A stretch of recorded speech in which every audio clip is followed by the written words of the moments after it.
Back. All right, there we go. All right, we'll call this meeting to order. Call the roll, please. Councilmember Smith. Councilmember Fitzgerald. Here. Councilmember Roberts. Councilmember Clark. Here. Councilmember Stokes. Councilmember Graves. Present. Councilmember Saper. Here. Councilmember Tall. Here. Thank you. The Pledge of Allegiance this evening will be led by Councilmember Fitzgerald.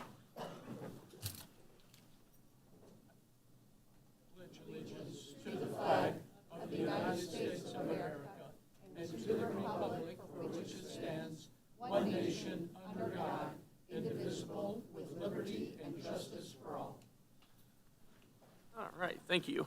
Next up is the approval of the agenda. Is there a motion to approve the agenda? I move to approve. Second? All in favor, please say yes. Yes. Yes. Opposed? No. Motion carries. Next item, comments from the public. Anyone from the public wishing to speak this evening?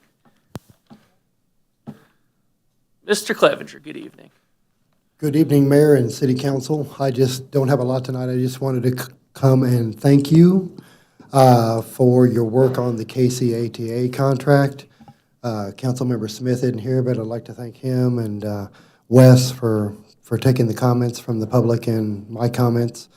Certainly, you know, we want to keep contract with the KCATA and keep bus service in the region, but I thank you for trying to hold them accountable, and I hope you can do that when you do the new contract in 3 months.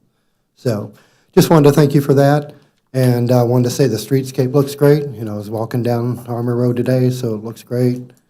And other than that, just wish Councilmember Clark a happy birthday today. So thank you. Thank you. Further public comments? Seeing none, next item, consent agenda. Is there a motion to approve the consent agenda? Move to approve. Second. All in favor, please say yes. Yes. Yes. Opposed? No. Motion carries. Next item. Sorry. I could have just read. Item number 10, update on One North development from Rick Warner. Good evening. There he is, Rick Warner. Good evening. So to give you a quick update,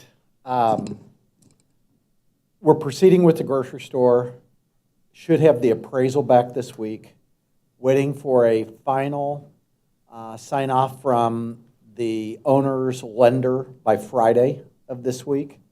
It's taken a little longer than I hoped. I meet with city staff every Tuesday.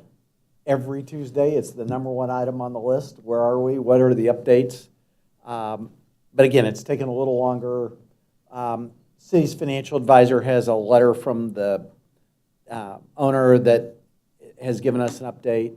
And then soon, we should also have letters of intent on 2 restaurants on the last 2 pad sites. Anthony, if you recall, you asked me to go get one specific restaurant, and I'm close. There are some specific tax laws that we have to jump through because it's an opportunity zone, but those restaurants are proceeding, so hopefully the next update, I'll have signed agreements to present those as well. And I'll take any questions you have. There we go. Thank you. Councilmember questions. Looks like you're getting off easy tonight. Thanks, No, Mayor. Councilmember Gray's got one. Almost. I'm trying to look at this map here to see like what we're allowed to talk about and not talk about. People from the public that happen to be watching on TV, I get asked about One North very frequently. One of the most common questions we get is how can you speak about, Genesis Health Club, for example, is listed on here. Can you kind of explain to people what to expect from that? Because I know about it, but Sure. people might not know about that. So with Genesis Health Clubs, they have run into an issue that they just found out they need a special use permit. There's a meeting tomorrow at 2 in the afternoon with a sound engineer to address the requirements of the special use permit. I've personally spoken to the sound engineer, and the sound engineer says it's just about the placement of the speakers, not that you can't comply with city ordinance for the special use permit that they're going to ask for. So as soon as the special use permit has been applied for, we would expect Genesis to close I would expect the end of January, the middle of February. But it will have the sand volleyball courts, it'll have the surfing venue, it'll have a restaurant, it'll have the health club. So it's proceeding. I was hoping it would close in December, but the special use permit jumped up at the last minute. Is that related to the outdoor volleyball courts? Or Yes. what are the speakers? Okay. So when you have surfing, they play music at the Oh, yes. surfing machine. They play music for the sand volleyball. And so we just want to make sure that how they intend to operate their business is in compliance with city ordinance. Okay, sorry. Keep going. I've never done a surfing machine. Are they indoors or outdoors? Outdoors, So it's not open during the winter, I'm assuming? no. And then, are people going to be allowed to, Genesis Health Club's like a club that you join? Right. Are people from the public going to be allowed to go in there to eat and do the surf machine, or do you have to join? Anybody will be able to go sign up to play volleyball without being a member. Anybody will be able to sign up to go surf without being a member. Anybody will be able to eat. And if you want to use the health club, you'll be able to pay a daily fee without being a member. Perfect. Further questions on 1 North? Nope. All right. Good evening. Thanks. Have a guys. good night. Item 11, funding agreement analysis conclusion for the proposed Chapter 100 bond for Knox LLC. I believe this is Mr. Webster's turn here. Good evening, again. Good evening, Matt Webster with Stifel Nicholas, the city's financial advisor. So you'll remember that the last time we spoke about this issue was, I believe it was October 18th, when we had a presentation from Knox, the developer and the applicant of the Chapter 100.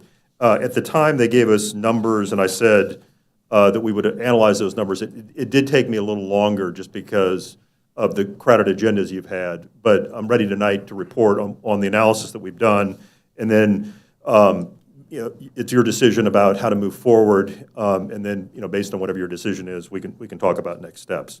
So I guess the first thing to say is I included a memorandum in the packet today that talked about sort of the structure we use for analyzing these. And we start with the city's economic development incentive policy, which has certain aims, and I tried to list many of the touchstones there. There are various things that merit incentives, and I think this project has many of those elements.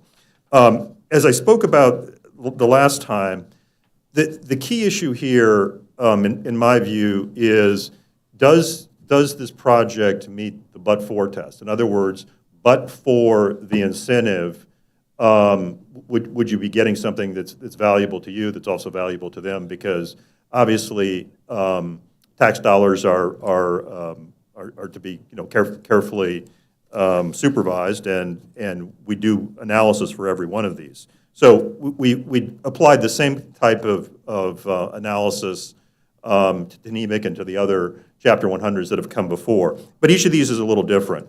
So let me step through the but-for analysis. And before that, I do want to focus on some more sort of down-to-earth elements because I want to be real clear about what part of the buildings that we're talking about are part of the Chapter 100.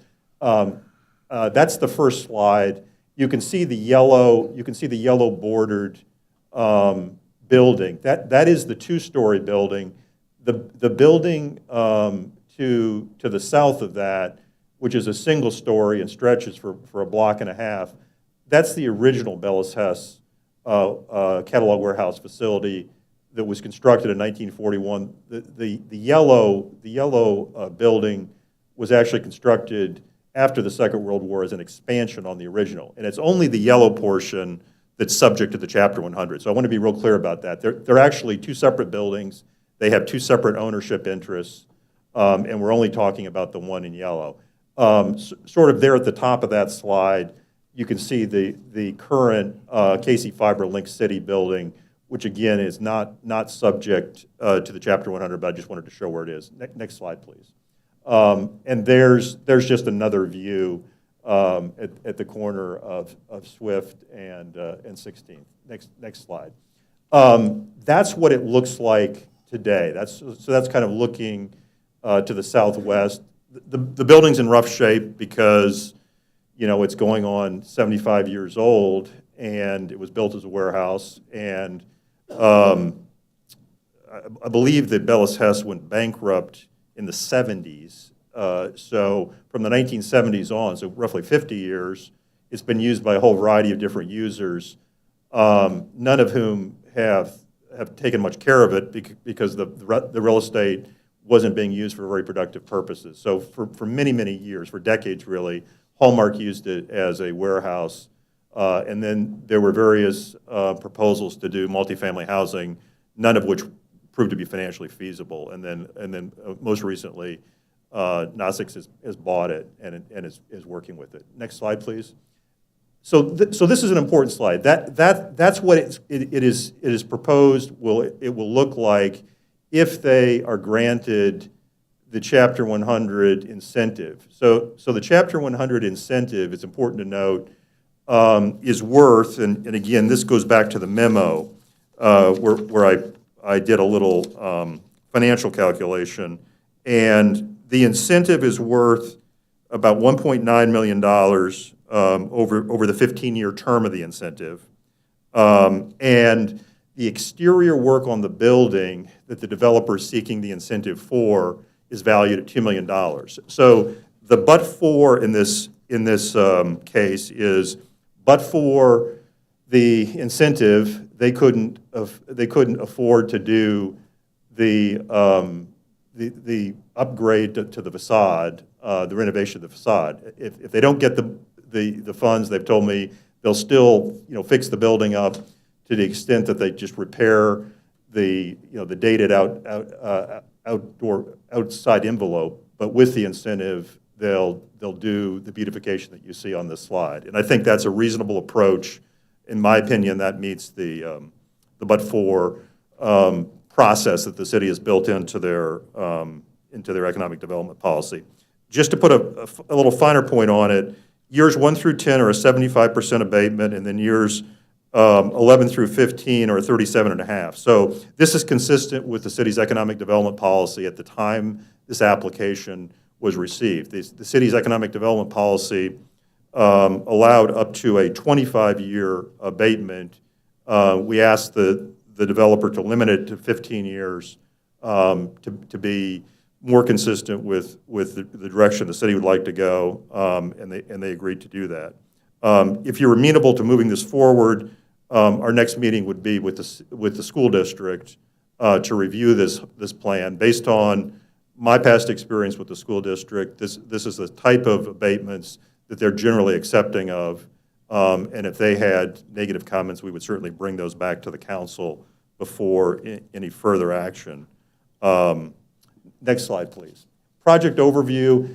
This is actually basically the same information that the developer presented the last time they were here. I just wanted to restate what their plan is. So obviously it's a state-of-the-art facility. I guess what I would say is the building has very limited reuse uses because it lacks parking. It's built right up to the property line. So frankly, finding something that you can do with it, like a data center, is I believe a good thing. Tearing it down and doing something else with a lot, I think would be very expensive, and then you would have you'd have all the issues with parking and layout that you would have today. The other thing to note is with the recent streetcar proposals, there's nothing about this that's inconsistent with the streetcar. So the way the building is built, the way the building would be used, would not be inconsistent with the streetcars running down Swift. Trying to reuse it for, say, a warehouse or something might really cause disruption from that perspective. Next slide, please. Project benefits. These are some of the major benefits. I think there are obviously a number of benefits, and Shu can certainly speak to adaptive reuse if you have further questions. But repurposing a very large, obsolete building, it is difficult to do. Nossix has talked about their work with the schools and with the city, so we don't need to go back over that. Increasing numbers of customers who come in and utilize the space, I believe, that has nothing but benefit for the city, even though we're not hosting a lot of employees in the building. The customers who come and work with KC Fiber in Lake City, that's a diverse group of people. They stay in the hotels, they eat at the restaurants, they patronize the business in North Kansas City. We've talked a little bit about the aesthetic and the compliance with the city's strategic plan. Some of these other elevates North Kansas City's reputation. That's the developer's contingent. I believe that's reasonable. And an appealing aesthetic is certainly preferable to a dilapidated and rundown exterior that it has today. Next slide, please. I've already sort of touched on this. The property taxes on the building today are low because the building is in tough shape, and old buildings that don't have a lot of uses are not typically highly assessed. So I put some of the key things, the 75%, the 37.5, those are the abatement amounts. The abatement value, about $1.94 million over 15 years. I think it's fair to say, it sounds like a lot of money, but when you get a benefit over 15 years, you do have to take what we call a present value calculation, and the present value of that reduces the amount to more like $1.3 million. Which is well below the total of the enhancements of the building's outside envelope. If there were no development, it's always difficult to know what would happen if you don't redevelop a building. But I think it is fair to say that the amount of money, tax money, that would be returned to the city and particularly to the school district would be much less than if you did the project and just collected the pilots. The fact that they're only getting a 15-year abatement means that the benefits back to the taxing jurisdictions come just that much sooner, which is highly desirable in my view. Next slide. So we've talked about where the policy was when they did the application. We've talked about the but-for. The incentives are a fairly modest percentage of the total development. So the budget that I put into the memo is about $12.5 million, but it's really the equipment that goes into the building, the servers, the other switches, electronic equipment. If the entire building was filled up with those, that is estimated at north of $100 million. Now, I want to emphasize that $100 million value is not part of the Chapter 100. It's what goes into data centers. But there's a very substantial investment, and the amount of the abatement compared with that total investment is very small as compared to many of these incentive requests. Data centers are big business in the state of Missouri, and anything that Nossix does has to compete with other data servers. So data centers out north, up by the airport, there have been some very large projects, and there are others all around. So they are, it is a supply and demand. It is a marketplace, and they have to be cognizant of that. So that's why I put in they compare favorably with similar projects. I don't believe that this is being overly incentivized, I guess is the point I'm making. And then mitigation and remediation of longstanding blight. I think that's really the key to why you would want to give this serious consideration. Next slide, please. Next steps. So we don't need formal action by the City Council. I think we just need a consensus to either proceed with this or change it in some way. But if we proceed, we would prepare the Chapter 100 plan. We would immediately meet with the finance team of the school district and get their input. And assuming that they were accepting of this, keep in mind approximately 65 to 70% of the total taxes, total property taxes are paid to the school district. So they're the major stakeholder in these plans. We would go through the notification period, and then we would bring back the final Chapter 100 plan probably sometime in February, for your consideration. At that time, we would ask for an ordinance to approve the plan. And again, if there were some change between what I'm talking about tonight and then, we would talk about it. And then at that point, we would just move to the issuance of the Chapter 100 bonds, which would implicate the tax abatement when they start on the construction. So with that, I'll be happy to answer any questions. And again, we have representatives of the developer here tonight, including their legal counsel, who can further give details if those are sought. Thank you. Here we go. Councilmember Saper. I'm always sort of suspicious of developer watercolor renderings of what the project will look like. And since so much of it is predicated on how it looks in terms of these bonds, what assurances do we have? I think I'll defer to Shu, but we can definitely hold them to that aesthetic. I mean, in other words, what materials, what the fenestration looks like, that can be part of the Chapter 100 agreement. So I would leave the details of that to Shu, but it has not been my experience that somebody, pitches something, hey, it's brick, and then it turns out to be vinyl siding. That the city can protect against that through, the materials that they approve. So it's a great point, but I think it's something what we can hold them to. And again, not my department, but I have high confidence that Shu could make that happen. Okay, after I hear my name so many times, I'll chime in. So currently, our zoning code have some sections touch the base with the building materials, style, transparency regarding to the aesthetic points. However, for this particular location, there's not much teeth. What we could do is, because they're asking for tax incentives, and at this point, we have not received construction plans, so we cannot confirm exactly what materials you're using and what's the transparency and the building elements would it be.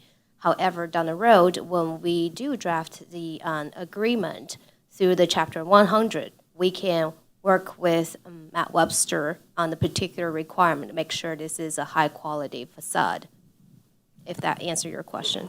Yeah, and I think that's something we would very carefully need to do. We will do so, and we will consider as our downtown characteristics as part of the our format zoning code. So we will be able to build into the agreement and tie the particular rendering and the facade requirement down the road. Councilmember Toll.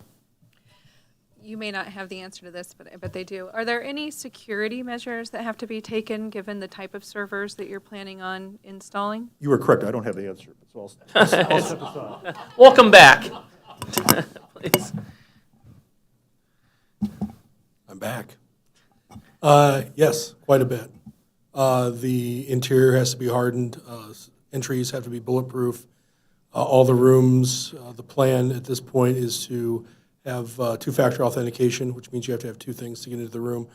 The systems that we're using are card access plus facial recognition. There would be every inch of the white space, which is the data center floor, needs to be viewable from two angles. So there's quite a bit of security that goes into these buildings. And as far as the facade goes, you're putting windows back in where there are currently windows. Do those also have to be bulletproof? So the windows you wouldn't be able to see through them. The windows are really just there for looks. And if you look at the picture, you see there's kind of a two-color blue wave on them. Above that is actually white. And the plan is that there's actually going to be walls behind those. So you can't see through those windows. They're translucent. We're going to backlight them with LEDs. And then they would glow, actually, at night, but you wouldn't be able to get through the windows if they were to break. So part of the facade that needs to be updated is really for the security of what you're housing inside. Is that correct? We could build the walls behind it without messing with the windows, because, again, the windows don't really have any security or structural basis themselves. But it would still look like that. And but we could do the security behind the windows. Again, the windows we're going to put in, and there's a lot of windows in that building. But the windows we're going to put in, and then the metal panels, which are the brown elements there, that would all, it's just for looks.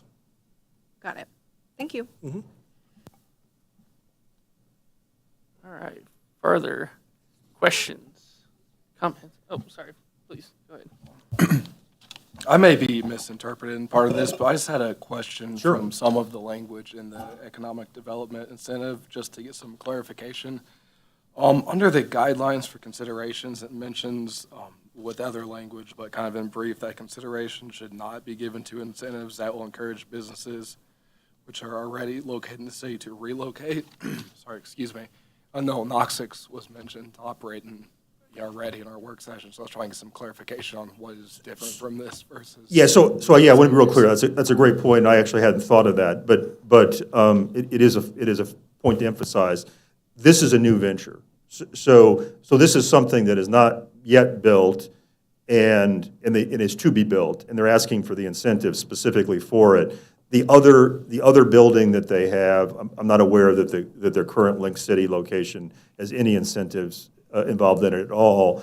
And whether or not the ownership for the original 1941 Bellis Hess building, whether they figure out something to do with that needs incentives, I'm not aware that there's any proposal for that, but it's certainly not part of this. Okay, so there's nothing operating in the. Yeah, city. so This is we're not on moving. location. Yeah, I mean, what we always are concerned about is somebody, moving down the street and, they vacate something and then they get incentives. That does happen in other political subdivisions that I won't mention. But that has not been a feature of economic development in North Kansas City, and it's considered, frankly, not to be a good practice. Okay, thanks for clarifying that.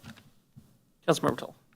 I just wanted to add, I think the idea of the LED lights is great, because otherwise this would look like a dead building. I mean, keeping the windows so it has a little bit of interest, but putting the wall behind it. I've seen other buildings down south that utilize LED lights to add interest to an otherwise boring building.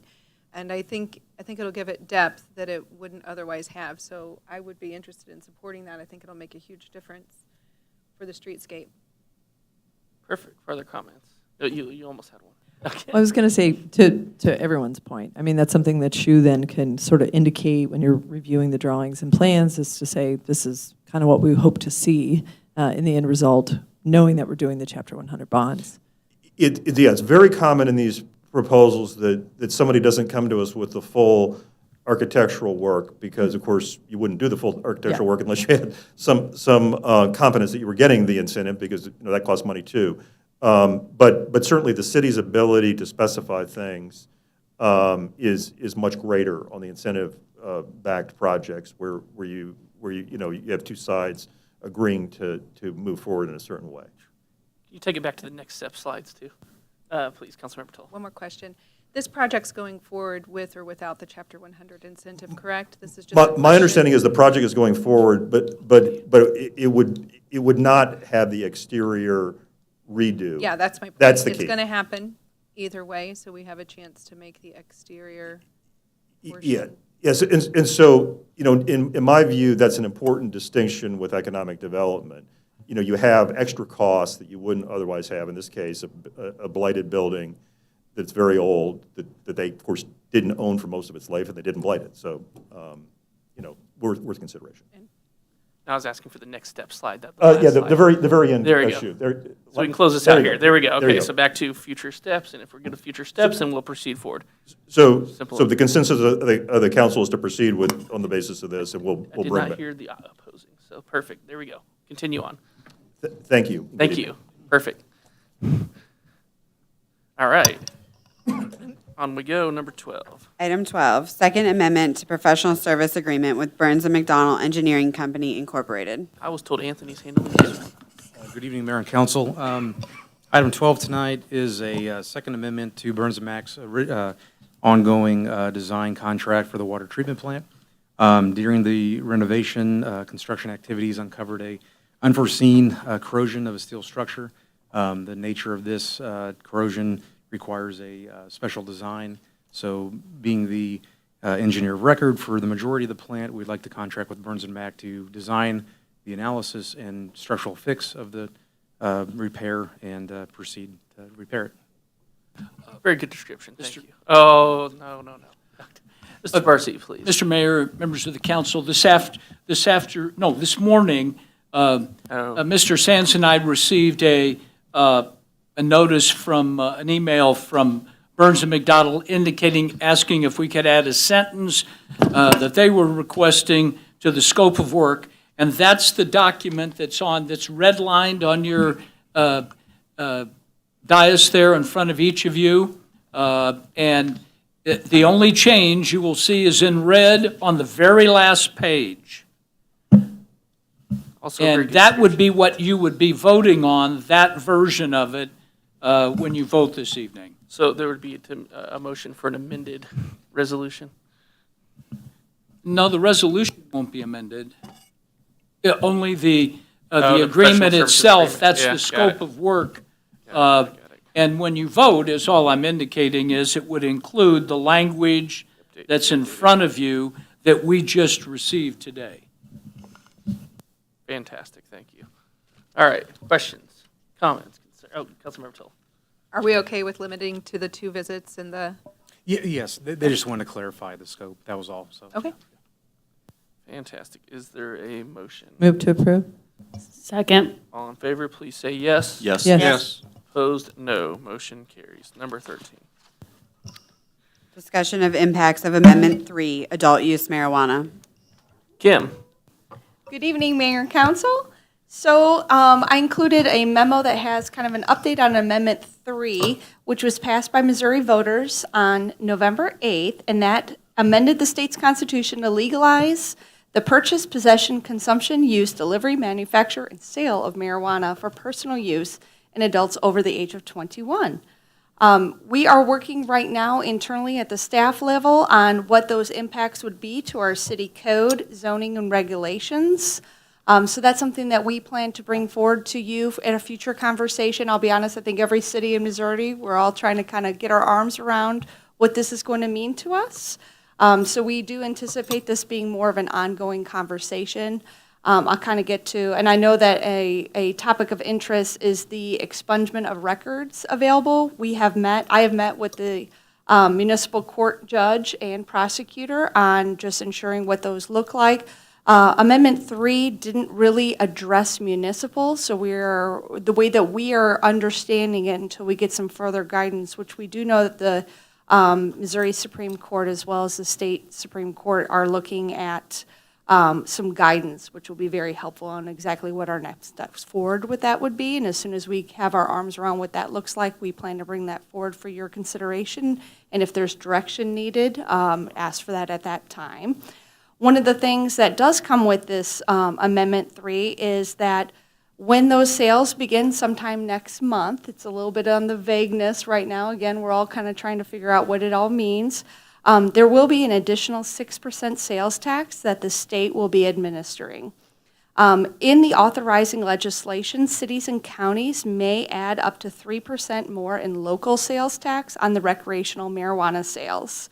The state and the authorizing, where it says that it can be spent on is regulation, enforcement programs, and equitable neighborhood quality of life projects. Again, those are kind of left to the local jurisdiction to how those would actually be implemented. But in order for cities to place a 3% of local sales tax, it actually has to be a voter approved ballot.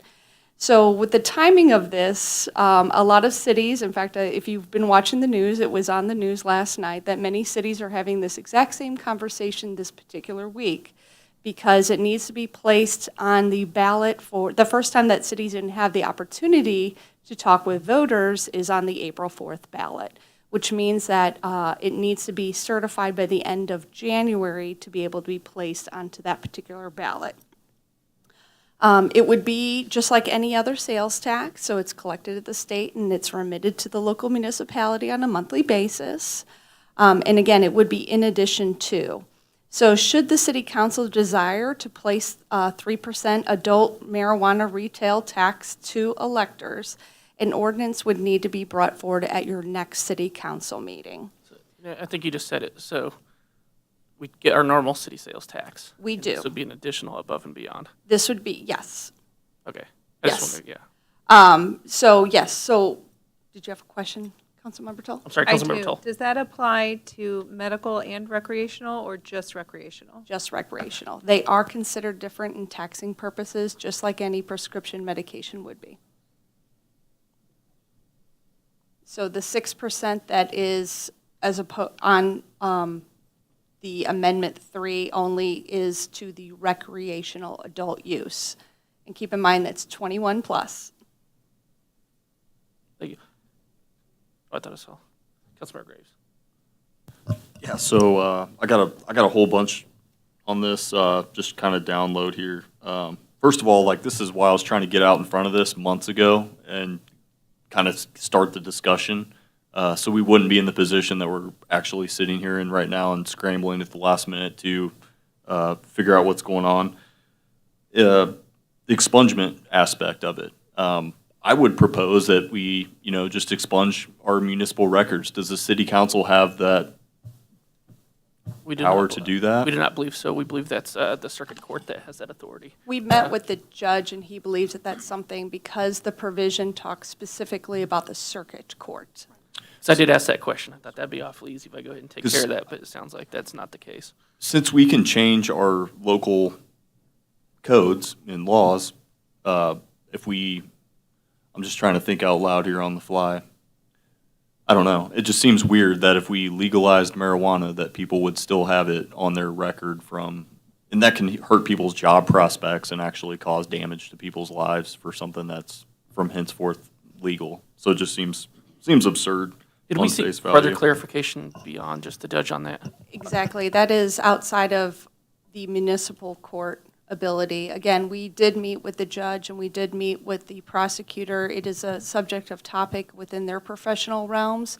And again, we are waiting for guidance on how to actually walk forward and get that done. Because again, expungement lies within the circuit court's purview. Right. And I think that was one of the concerns, is dismissing without expungement as well. So I think we wanted to make sure that was all done together, at least from our perspective. All other expungements for all other matters that I'm aware of are all judicial proceedings, 100% of them. I'm not aware of any legislative body expunging records. And then I just want to kind of dispel a common negative response that I get when people talk about marijuana legalization. It's kind of the not in my backyard, we're going to have dispensaries everywhere, kids, using marijuana on the street corner kind of arguments. And just back me up on this. We have one dispensary, right, in North Kansas City? There's one dispensary. And the state of Missouri limited the number of dispensaries. And so we're not going to have, just so people know watching at home, there's not going to all of a sudden be 15 dispensaries popping up around the city, correct? I believe that, yeah, there's still a licensing process through the state, similar to the medical marijuana. And the licenses are gone. They're all I'm not used sure what the up. quantity is on this. I followed the medical more. Do you know, Kim, on what those quantities look like? No, and they also authorize what they call micro businesses. And again, we're learning this as they're developing it. Okay, so then, you mentioned the news broadcast. There are cities, larger cities, Independence, Raytown, places like that are like licking their chops, like, we're going to get this 3% sales tax passed, and we're going to make millions, if not tens of millions of dollars. That's it's on fox4.com. You can go look at the article. They're talking about raking in millions of dollars. So here in North Kansas City, I'm in favor of this, 3% sales tax being put on the ballot, but do we have any idea of how much are we talking about $10,000 or Okay. I was wondering when we were going to get to the Kim, give you some bad math, which I am more than happy to do. I'm guessing it's a lot less than people think it is. It is, and that's why when you said millions, I was like, wow, I wish I knew what their calculator was. They might have millions in sales. They're not having. They may have millions in sales, yes. I had someone tell me today, like, if you pass this 3%, like, we're going to have we're going to bring in millions of dollars, and we have one dispensary here. What's So- the estimate? What do you got? Our bad math estimate is anywhere between $50,000 and $80,000. Okay. Should be about an officer. Okay. And then, I think you mentioned it, how this 3% sales tax, if it's passed, they have stipulations on how it can be spent. So we have to designate where that money goes? No? No, a city council may wish to, but many of the other cities are putting it into general fund, which would allow the city council to designate those funds during the regular budget process. Okay. I think I saw, like, Mayor Lucas was talking about using it for trash pickup or something along those lines. Like, some cities, I think, are saying, we're going to put this on the ballot, and we're going to actually say, here's what, if you pass this, here's what we're going to spend this money on. Yeah, Some- KCMO was using it for police and trash pickup. Some cities may, what's called the earmark or designate. This city, in its past, has put it toward the general fund, which gives the governing body the most leeway to program it as you see fit. Did you, I thought I heard you actually read like a list where you were like, this money can be spent on this, or this, or did I mishear you? Yeah.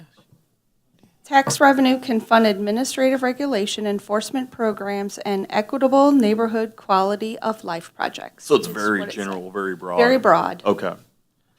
And I think that's it for me for this period of time.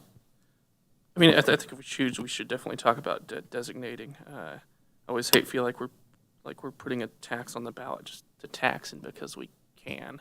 I'm not sure if our general fund is hurting enough to necessarily require a 3%, and I believe we should probably focus on supporting the parks tax, which we've already approved, and it'll be on the same April ballot. Councilmember Till. We already have several programs that we could put that money towards, like home improvements, or some of the programs where we had discussed but haven't implemented yet about dealing with water pipes leading up to homes. There's lots of things that are already in the works that if we were to add it, which wouldn't be a tax applied to everybody in the city, would only be a tax for purchasing recreational marijuana. We already have programs set up that we'd be able to funnel that to. I would just say, I mean, we already will collect a sales tax based on just the approval itself. But yeah, further comments? Is there any action, motion, anything? Yeah, I guess take a motion and Do you just need us to give you a thumbs up? yeah, I think you Does need it a make a motion. motion for the 3% to be considered on the April ballot? We do have to bring forward an ordinance, because it would go Okay. on the ballot. But if I could get some kind of, some Yeah, kind of a thumbs up. consensus to bring it forward for further consideration. Councilmember Graves.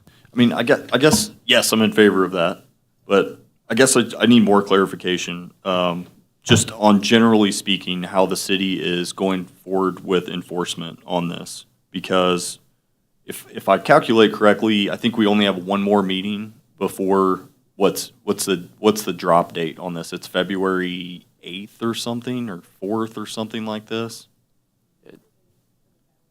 Yeah, it's in between our next meetings or our last meeting to. I mean, consider anything. I think before it's the same. recreational, before like someone can walk into the dispensary and buy marijuana with no card, I think is like in February 8th. And technically speaking, right now, I don't think people realize it is still right now illegal to have marijuana in North Kansas City of any quantity.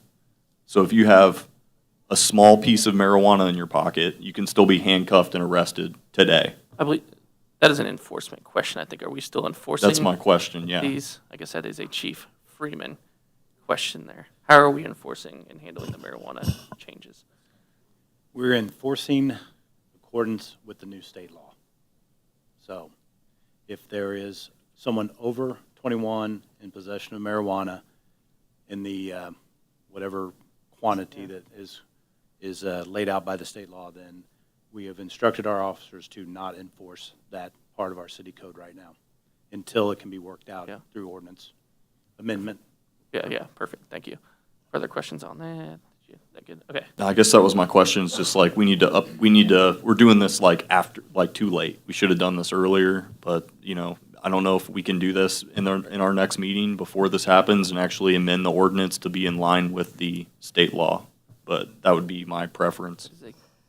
one of the things I would bring up is our zoning ordinance is one of the things that needs to be amended, and that actually has to go through the planning commission. SHU is looking at that, but that is something that another body has to take action before the city council can.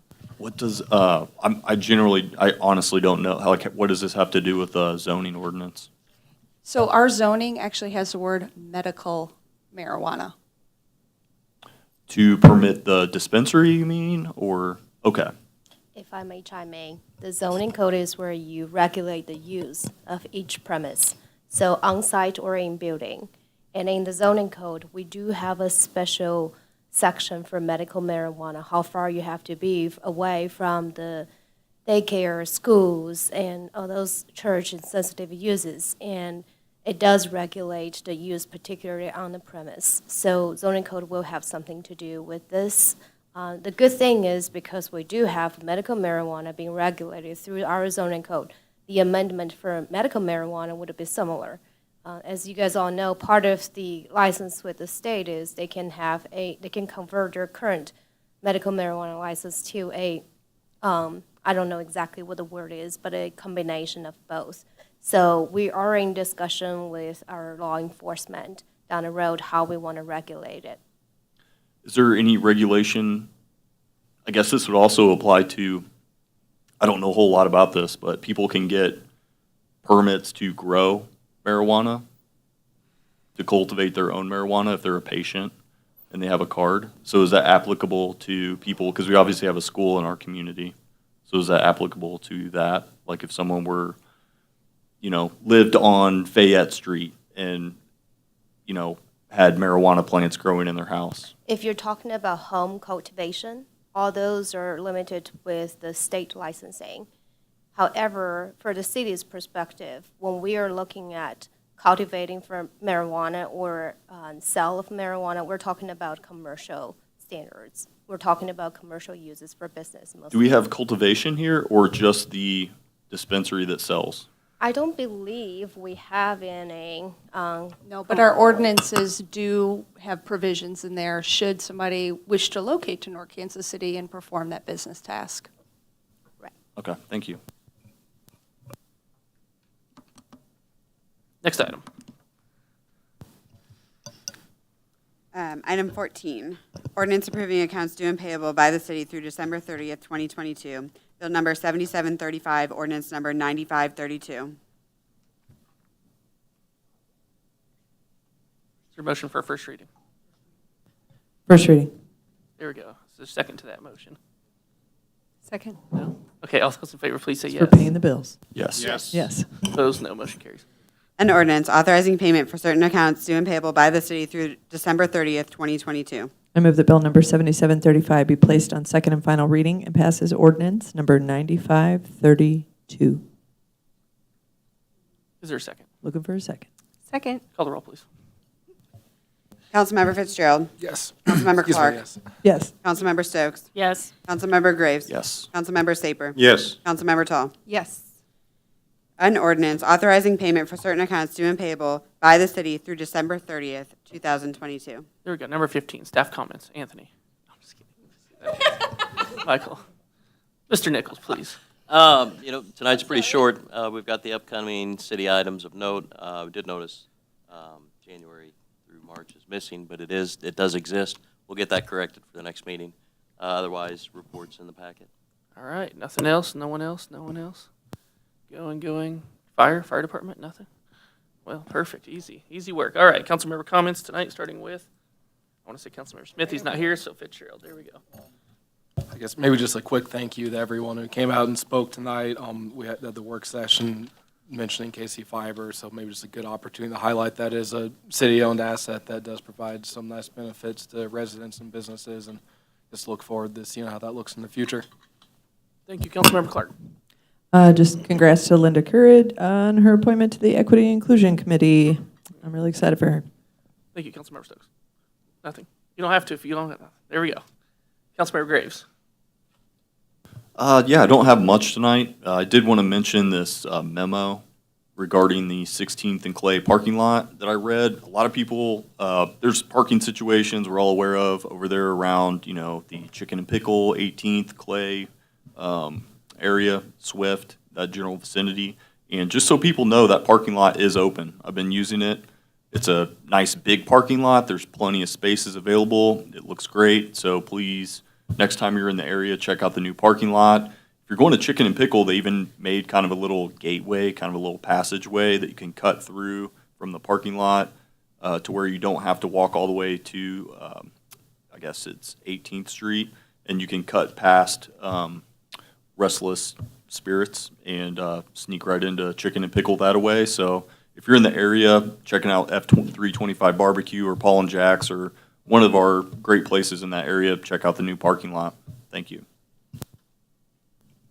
Councilmember Saber. There is an opening on the Equity and Inclusion Committee for a resident of Ward 1, and I would hope that if you have any interest at all, to contact me or contact the city staff.